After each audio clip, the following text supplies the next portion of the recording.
नमस्कार दोस्तों। तो आज हम जानेंगे वस्त्र की बुनाई जो होता है वो कैसे की जाती है, वस्त्र की बुनाई। तो इसी को हम डिटेल में आज जानेंगे। तो प्रश्न हमारा रहेगा, वस्त्र की बुनाई कैसे की जाती है। तो इसको हम डिटेल में जानेंगे। तो आप सब इस वीडियो पर बने रहें, पूरा वीडियो देखें, जिससे आपको पता चलेगा कि वस्त्र की जो बुनाई होती है कैसे की जाती है। तो प्रश्न है, वस्त्र की बुनाई कैसे की जाती है। तो उत्तर में जानिए। वस्त्र के निर्माण पहले हाथों से किया जाता था। पहले के ज़माना में जो है, आज से 50-60 वर्ष पहले वस्त्र का निर्माण जो होता था हाथों से किया जाता था। इससे हाथों से। अब मशीन आ गया है, मशीन से फटाफट वस्त्र का निर्माण बहुत हो जाता है। पहले ये सुविधा नहीं था जो अभी है। तो पहले जो है वस्त्र की बुनाई हाथों से की जाती थी। आगे है, जिससे अधिक श्रम और समय लगता था। अब जो है बहुत कम समय लगता है।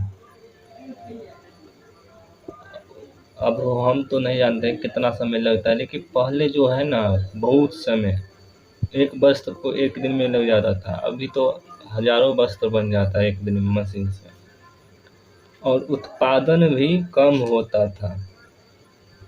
अभी जो जिससे वस्त्र जो बनता है वो मटेरियल जो है पहले बहुत कम था और हाथ से भी किया जाता था। अब मटेरियल इतना है कि कम नहीं है, बहुत हो गया है। अब मशीन से भी किया जाता है, इसलिए रंग बिरंग का कपड़ा बिकता रहता है। देखते हैं आप। करघे के आविष्कार से वस्त्र निर्माण की क्रिया में उन्नति हुई। क्या कहते हैं, वो जो वस्त्र जो बनता था पहले, वो उसका जो औजार था वो कुछ ऐसा था ना, हम नहीं देख सकते हैं। अब कैसा था वो पहले था वो हमें नहीं पता है। कोशिश करेंगे कि आपको वो फोटो दिखा देंगे, कोशिश रहेगा।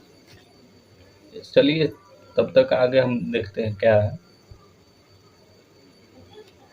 और कम समय और श्रम में अधिक वस्त्र बनाने में सफलता मिली। और कम समय और श्रम में अधिक वस्त्र बनाने में सफलता मिली। पहले जो हाथ से बनाते थे ना, उसके बाद जो हाथ से जुगाड़ कुछ ऐसा जुगाड़ बनाया जिससे और जल्दी जल्दी वस्त्र बनना आसान हो गया था।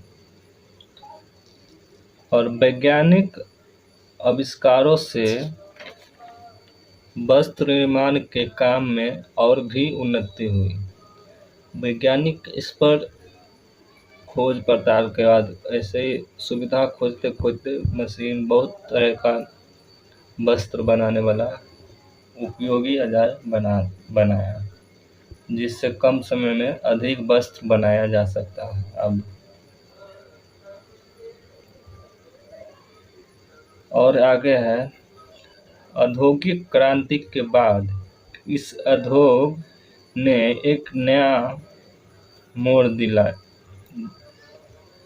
क्या कहते हैं, औद्योगिक क्रांति के बाद इस उद्योग ने एक नया मोड़ लिया।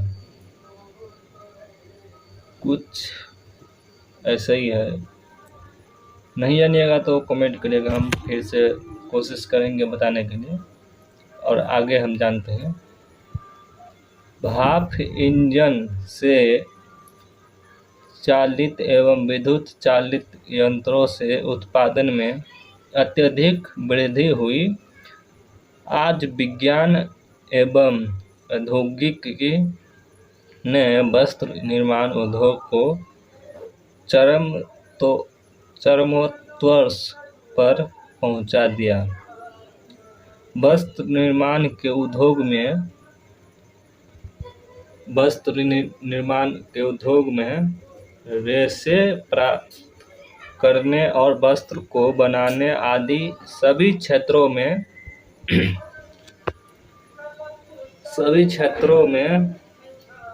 अनुसंधान का कार्य बराबर चलता रहता है।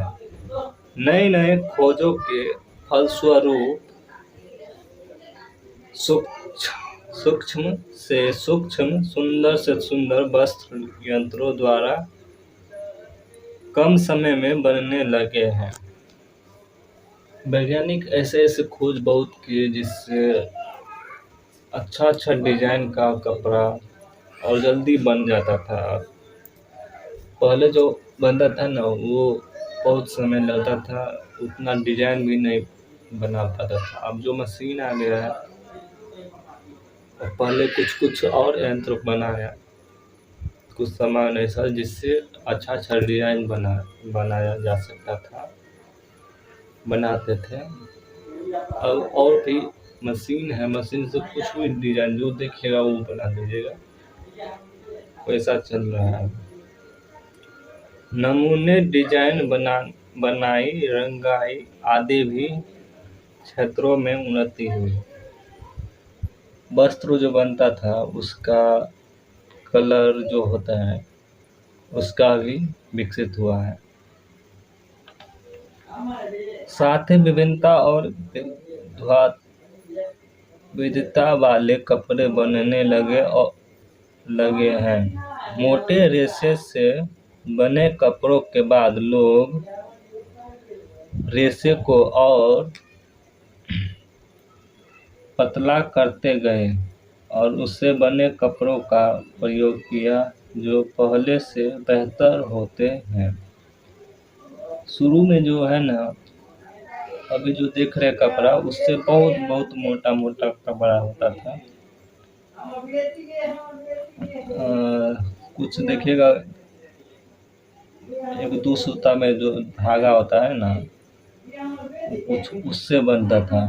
उससे विकसित होते होते बहुत पतला इतना पतला बनता है कि जल्दी कपड़ा दिखता है। आगे चलते हैं।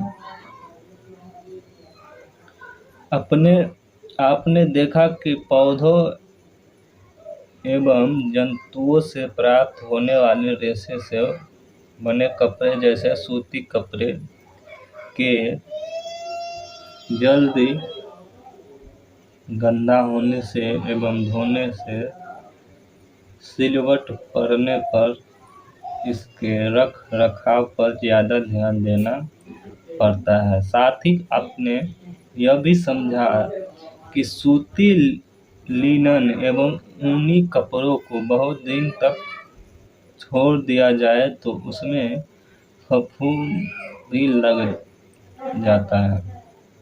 कुछ ऐसा कपड़ा है जिसको आप कहीं छोड़ दीजिएगा, जैसे भीग गया, कहीं छोड़ दीजिएगा, उसमें कुछ वाइट कलर का फफूंद लग जाता है, खराब हो जाता है और चितकबरा कलर का काला भी हो जाता है। ज़्यादा समय तक ऐसा कपड़ा है तो उस सब को ध्यान में रखा जाता है। विज्ञान की प्रगति का प्रभाव निर्माण कला पर भी पड़ा है। आजकल अनेक ऐसे वस्त्र बने हैं जिन्हें इस्त्री करने की भी आवश्यकता नहीं होती है। अभी देखिएगा कि पॉलिस्टर वाला कपड़ा होता है जिसको इस्त्री जो आयरन कहते हैं, वो भी करने का जरूरत नहीं पड़ता उस कपड़ा पर। वो जल्दी खराब नहीं होता है, वो जैसे कि तैसा रहता है, हल्का फुल्का हो जाता है। अच्छा, आगे देखते हैं। इनमें कीड़े नहीं लगते हैं। ये बड़ी सफलता और कुशलता से बर्फ, पानी, शीत, अग्नि आदि। कौन सा कपड़ा में कीड़ा नहीं लगता है उसके बारे में जानते हैं। इन्हें धोने और साफ करना आसान है। कौन सा कपड़ा? तो वो पॉलिस्टर वाला जो है ना, इसमें कीड़ा जल्दी लगता नहीं, उसमें दाग भी आ जाता है, अलग बात है, कीड़ा नहीं लगता है। आगे चलते हैं।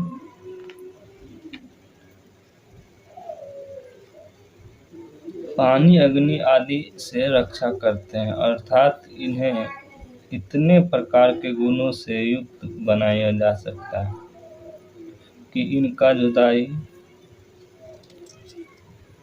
और बात करते हैं आगे। आज विज्ञान ने वस्त्र के उत्पादन के कार्य में ऐसे चमत्कार दिखाए हैं जिसकी कमी ने पहले कभी कल्पना भी नहीं की थी। आज रासायनिक संश्लेष प्रक्रिया के द्वारा रेशों का निर्माण होने लगा है। इस प्रकार के रेशों को संश्लेषित रेशा कहते हैं। जैसे में आप लिख लीजिए, nylon, Dacron, Terylene, polyester, terricot इत्यादि। इन रेशों की प्राप्ति के साधन प्राकृतिक रेशों के समान। तो आप सब देखे होंगे। कुछ कृत्रिम रेशों तथा उनके निर्माण के बारे में समझना आवश्यक है। तो आप सब कमेंट करिएगा, तो हम इस पर बनाएंगे वीडियो। इसको और विस्तृत से कौन सा रेशा से कौन सा कपड़ा बनता है, कितना दिन चल रहा है, कैसे बनाया जाता है, तो कमेंट करिए, तो हम आप सबको बताएंगे फिर नए वीडियो में। तो इस वीडियो में हम इतना ही डिटेल में बता दिए हैं कि वस्त्र कैसे बनता है, पहले कैसे बनता था, हाथों से बनता था, अब मशीन आ गया है। कौन सा कपड़ा हमको इस्त्री नहीं किया जाता है, कौन सा किया जाता है। तो फिर हम नेक्स्ट वीडियो में मिलेंगे। तो इस वीडियो को हम यहीं तक अंत करते हैं। धन्यवाद।